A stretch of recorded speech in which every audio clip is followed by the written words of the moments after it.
Hey everybody, welcome back to Ravenstead. Time for another build. We've got an idea for a sewer entrance. We need something for a way for our rogues to get into a fortified town or something like that. So I've got a base. I'm going to cut in kind of a ditch, drainage ditch, and then an iron grate surrounded by stonework. So I've got a bunch of these little tiny blocks I've got to make up too for this build. So why don't we get after it, and you can look over my shoulder and let's get something made. Alright, let's get into this build. I use a craft knife quite a bit through this. I don't cut myself, so don't let that bother you. We're just gonna start shaping the base.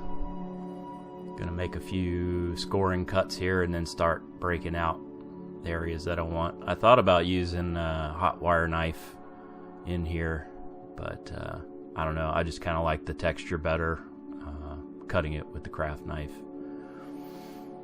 I mean, you could use a hot wire cutter and then just finish it off with a knife. I like a lot of different levels to my terrain, undercuts and lots of different playable areas. It adds visual interest, but more importantly though, it's all about the playability of the piece, how it works with a miniature. Just carving out our entrance for the sewer. We gotta have a place for our rogues to break into the fortified town. They'll never see them coming. There we go. So building these scatter terrain, I like to think about the game that I'm going to be playing. In this case, probably Dungeons and Dragons. So how can I add interest to the piece? And here, this gives an opportunity for lock-picking skills, stealth skills. So it adds some interest to the piece. I'm just building the grate here with some toothpicks. I'm just dry fitting those into the foam. It's all going to be locked in, so really no need to glue it. In retrospect, I should have black bombed that little notch in there with some Mod Podge and black paint before I put the grate in, but that's okay. With a small little brush, I can kind of get in there and black that out. I want it to be nice and shadowy up in there. I did decide to go ahead and make the back of this piece flat so that I could set it up against other terrain like a town wall or something like that. So maybe I'll do that in another build a nice section of town wall or something, and then this piece can work right up against it. I decided to do something a little different, building up this cliff face with some scraps I had.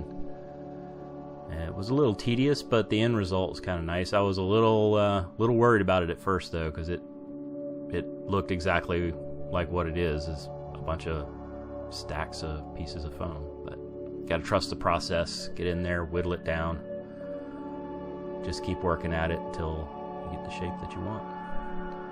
I like to break pieces off as well as cutting them. There we go. Now we're starting to get kind of an organic shape to it. I'm getting some scoring cuts in there just to add some more visual interest. That'll give us places to jam in little bushes and things like that to give our critters somewhere to live. There we go. A wire brush to give the stone surfaces some texture. Don't worry about all these little gaps in here. We can always fill those in later. I thought it looked a little too sterile, so I added on a couple more boulders here and there. And then we're going to start working on the stone facade of the entrance. So I've got my little stone bricks there. I'll just build up a simple entrance. I didn't want to do anything really too fancy.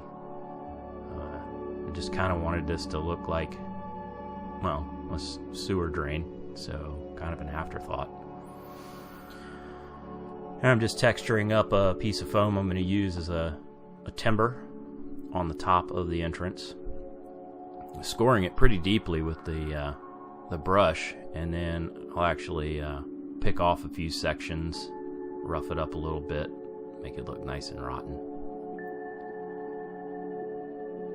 And I'll just glue that on.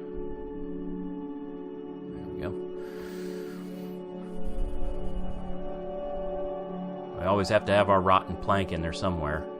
I missed that on my last build, the Witch's Circle. That was all stone and shrubs, and just didn't seem like a good place for a random wooden plank. Now I add in a couple little pieces of debris. I kind of gobbled up some of my playing areas. I did leave a little spot there on the side for a mini to stand. Now we'll go ahead and black bomb this thing out with some Mod Podge. It's just a 50-50 mix of matte Mod Podge and black acrylic paint. I really scrub that into the foam. That kind of takes care of any loose areas. I put screws in this one just to give it a little bit of weight, and also some way for me to hold that while I finish out the paint. So once that's dry, we're going to start dry brushing the piece and really bringing out the details. I've got a little makeup brush here. They work great for dry brushing. And I'm just going over the whole piece with a light gray. Make sure I save all those shadows. It gives the piece a lot of depth. I did add another little plank in there on the side. I'm painting that out right now. I just thought it needed something a little extra there to hold that big beam up. So I used real brown on the wood, and then cinnamon was that lighter brown color to highlight the edges. And now I've got a really light beige color, and that'll bring out all those highlights on the stone. Still being careful to preserve a lot of those shadows in there. And I'll use the same dry brushing right here on the wood too. Gives it a nice weathered oak look. And then when we go over it with the wash here, that'll kind of darken everything down, give it some interest, some contrast. That's burnt umber acrylic ink mixed with water, about 50-50. And I put a couple of drops of jet dry in there. That kind of breaks down the surface tension, keeps it from any bubbles from drying on the surface. So I'm pretty liberal with this. And then some green wash. I really like the effect of this green wash. When it dries, it's super watered down, so when it dries, it's just a whisper of color. Nice undertone. I went pretty heavy with this because there's a saying, the grass is always greener over the septic tank. So you got all that nutrient-rich water, effluvia coming out of there. That's going to make the grass grow. Little Vallejo rust wash. Went with it straight out of the bottle for the bars on the grate, and then watered it down a little bit to go over areas on the stone. If you've ever been hiking or around granite rock formations, you'll see a lot of this rust staining. It's iron oxide in the rock. Time for some flocking.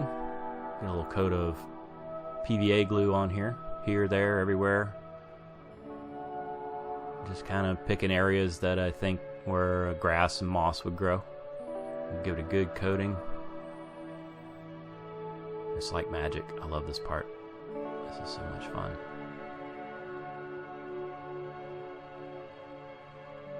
Oh yeah, just everywhere. Even end up in your shoes. We'll tap off the excess.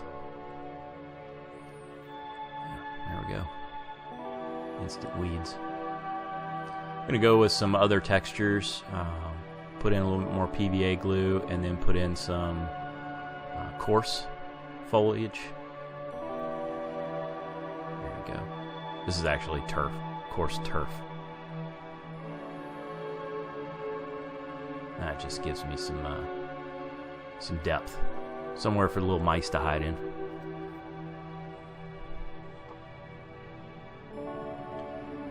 And we'll go ahead and plant some bushes in here. I've got some preserved lichen. It looks pretty good in scale. I've also got some clump foliage, so woodland scenics clump foliage. So I like to use different colors, different textures of foliage here, like the lighter colored lichen, I think really popped in there. That was a good contrast. Some watered down PVA glue and some more of that coarse turf. I wanted the exit of this sewer to look super verdant, like everything was just gonna be growing, be mossy. Needed one more little bush in here, right there in the corner. There we go. All right, we're done. I'm gonna spin this for you so you can have a look. Make sure you subscribe to the channel. I try and come out with these videos at least every 2 weeks. Feel free to leave me a comment. I love hearing from you. I love the feedback. Let me know what you think.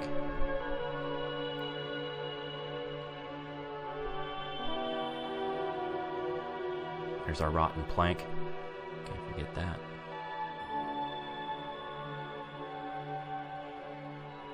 And you can see the back there. So that's nice and straight. I'll be able to put that up against a rock wall. Thanks for watching, guys. I really appreciate it. See you on the next build. Hey, everybody.